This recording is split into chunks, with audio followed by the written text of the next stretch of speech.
The mystery of the Heptarchy. Before England, there was chaos. Not one country, but 7, each with its own king, its own army, its own ambitions. But somehow, out of this fractured land of warlords and rival tribes, a single kingdom emerged.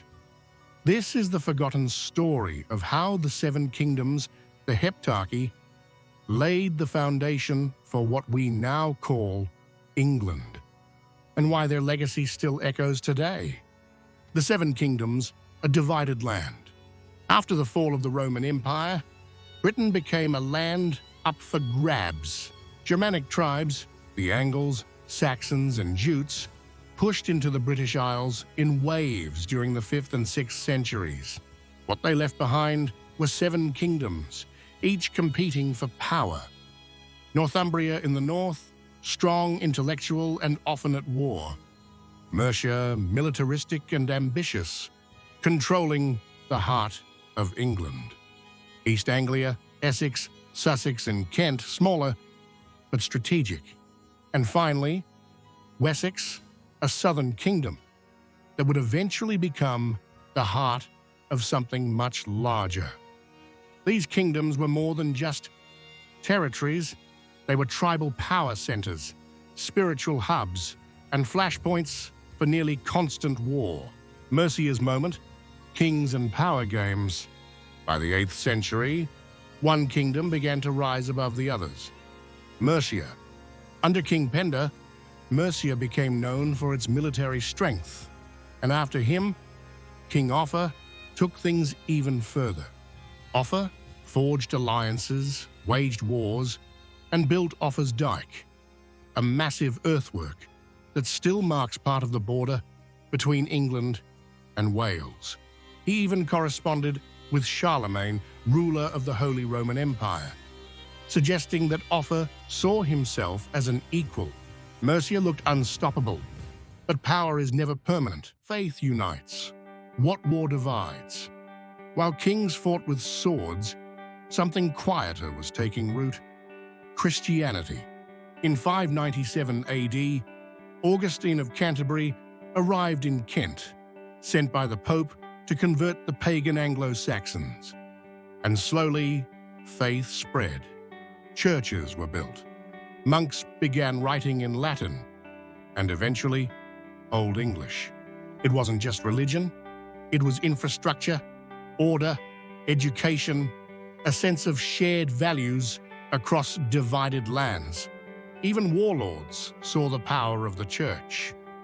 Aligning with the church gave rulers legitimacy and access to alliances beyond their borders. Wessex rises, Alfred the Great versus the Vikings. But no unifying story is without a trial. And for England, that trial came from across the sea. The Vikings, fierce Norse raiders, descended on the coasts in brutal waves during the 9th century. Monasteries were burned, kingdoms fell, even Mercia buckled. But one kingdom stood strong: Wessex. And at its head was a man named Alfred. Not just a warrior, but a thinker, a builder, a strategist. He reformed the military, fortified towns with stone walls, called burhs, and created a system of rotating army service so farmers wouldn't abandon their fields. Alfred even promoted education, translating books into English so leaders could read and govern wisely. For the first time, a ruler called himself King of the Anglo-Saxons. From many to one, Æthelstan and the first King of England. Alfred's legacy lived on through his son Edward the Elder, and later his grandson, Æthelstan. Æthelstan was more than a ruler, he was a visionary. In 1927 AD, after years of conquest and diplomacy, Æthelstan became the first king of all England. He centralized power, issued nationwide law codes, and brought Welsh and Scottish kings under his command. His crowning marked the beginning of a truly united English kingdom, built on faith, defense, law, and shared identity. The legacy, what the Heptarchy left behind. Though the Heptarchy faded, its bones still remain.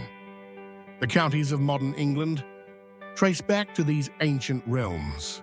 Our language, rooted in the tongues of the Saxons. Our laws, influenced by the codes written under Alfred and Æthelstan. Even the idea of what it means to be English was shaped by the merging of these once rival kingdoms into something greater than the sum of its parts. A lesson in unity. History is not a straight line.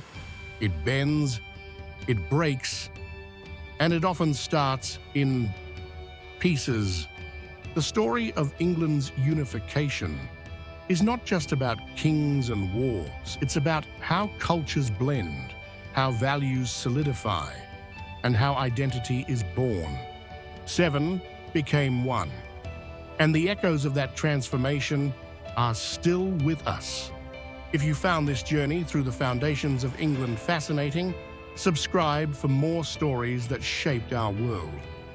Because history isn't just about the past, it's about the stories we still live by today.